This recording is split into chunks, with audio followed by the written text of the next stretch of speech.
혹시 당신 주변에도 그런 사람 있지 않나요? 몸은 이미 다 큰 어른인데 하는 짓이나 생각하는 건 완전히 어린애 같은 사람 말이에요. 회사에서도 동네에서도 꼭 한두 명은 있잖아요. 자기 뜻대로 안 되면 바로 삐치고 누가 조금이라도 반대 의견을 내면 입을 꾹 다물어 버리는 사람, 말을 꺼내면 남 욕이나 하고 자기 실수는 감추고 부하 직원의 작은 잘못은 끝까지 물고 늘어지는 사람들 말이죠. 이런 사람들에겐 공통점이 있어요. 그 특징을 하나만 알아도 마음이 훨씬 편해집니다. 왜 저 사람은 나를 이해하지 못할까 하며 고민하던 게 아기한테 논리로 설명해봐야 소용없지 하고 깨닫게 되는 거죠. 좋은 의미로 포기할 수 있고 불필요한 기대를 안 하게 됩니다. 이 시각이 오늘 이야기 전체를 관통하는 가장 중요한 포인트입니다. 유치한 사람의 첫 번째 특징. 이런 사람들은 귀찮은 일을 피하고 모든 걸 남 탓으로 돌리는 버릇이 있어요. 어느 공공사업에서 큰 반대 운동이 일어난 적이 있었어요. 담당 공무원들은 이미 완전히 겁에 질려 있었죠.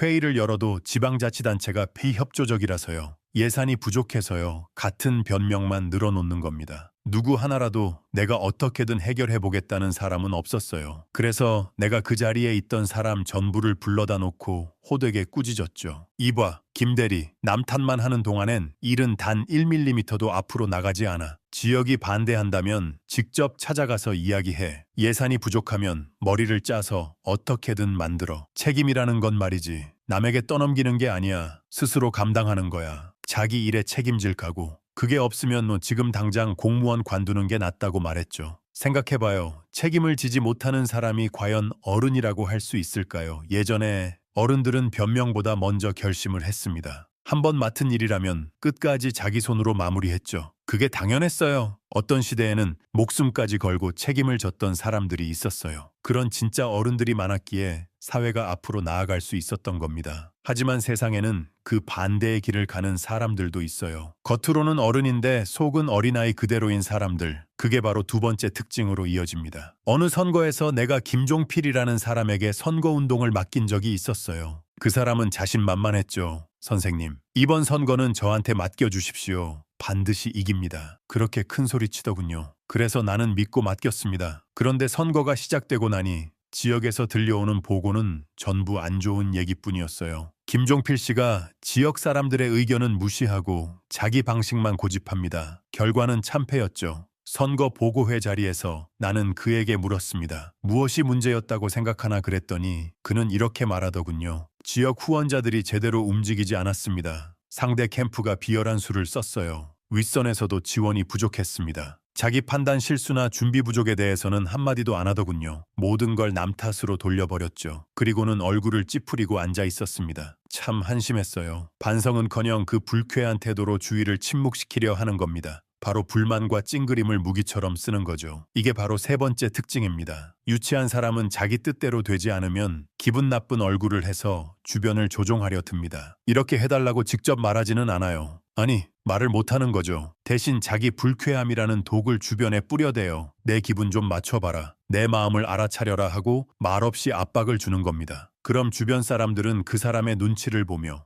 괜히 기분 상하게 하면 안 되겠다 하고 행동하게 되죠. 어느 정치 파벌의 수장이 딱 그런 사람이었어요. 자기 뜻대로 안 되면 회의 중에 일부러 큰 한숨을 쉬고 아무하고도 눈을 마주치지 않은 채 침묵을 지켰죠. 그러면 주변 의원들이 회장님 심기를 건드렸구나 하고 알아서 움직입니다. 결국 그 사람 의견이 통과되는 거죠. 믿기 어렵겠지만 이런 어린애 같은 사람들이 실제로 여의도에도 있어요. 정치인이기 이전에 어른으로서 실격인 사람들입니다. 그럼 이런 사람들을 어떻게 상대해야 할까? 가장 중요한 건 마음가짐이에요. 상대를 어린애라고 생각하고 절대 감정적으로 대응하지 않는 겁니다. 그 사람들의 삐침이란 게 뭐냐면요. 장난감 안 사준다고 바닥에 드러눕는 아이랑 똑같아요. 그런 아이에게 어른이 똑같이 화낼 필요 있나요? 없죠. 그냥 속으로 이렇게 생각하면 됩니다. 또 시작이네. 또 감정 폭발이구나. 그러면 마음이 한결 차분해집니다. 즉, 그 사람들을 몸만 큰 아이로 대하면 된다는 거예요. 이제 네 번째 특징으로 넘어가죠. 해줘서 당연하다고 생각하고 감사할 줄 모르는 사람. 마음이 미숙한 사람들은 남의 도움이나 친절을 당연한 권리처럼 여깁니다. 예를 들어 당신이 회사에서 힘든 일을 대신해줬다든가 집안일을 나서서 도와줬는데도 고마워요. 한마디도 없어요. 그런데 조금이라도 덜 해주면 오히려 왜 안 해줘요 하며 불평하죠. 어느 관료 이야기를 해볼게요. 그 사람은 능력은 뛰어났지만 사람들의 신망은 없었어요. 어느 날 꼭 통과시키고 싶은 법안이 있다며 나에게 도움을 청하더군요. 나는 그의 재능을 아까워서 내 파벌 전체의 힘을 모아 도와줬습니다. 결국 그 법안은 무사히 통과됐어요. 그런데 그 뒤가 문제였습니다. 그 사람은 법안이 통과되자마자 내 사무실에 얼굴도 비추지 않았어요. 회의 자리에서 마주쳐도 덕분입니다. 한마디 없이 당연하다는 듯 앉아만 있었죠. 결국 그는 누구에게도 협력을 얻지 못하게 되었고 점점 주변에서 외면당했습니다. 아이들이야 뭐 그럴 수도 있죠. 아이들은 받는 게 세상의 이치라고 생각하니까. 그래서 고마워란 말을 몰라요. 하지만 어른이라면 그래서는 안 됩니다. 세상 일은 혼자 힘으로 되는 게 없어요. 남의 도움 덕분에 큰 일을 이뤄낼 수 있는 거예요. 그 당연한 걸 모르고 감사하지 않는 사람은 결국 혼자가 되는 운명을 피할 수 없습니다. 좋아요. 이번은 마지막 부분 5번째 특징. 자기 얘기만 하고 남의 이야기를 듣지 않는 사람. 그리고 진짜 어른이란 무엇인가에 대한 결론입니다. 이 부분은 이야기의 정점이기 때문에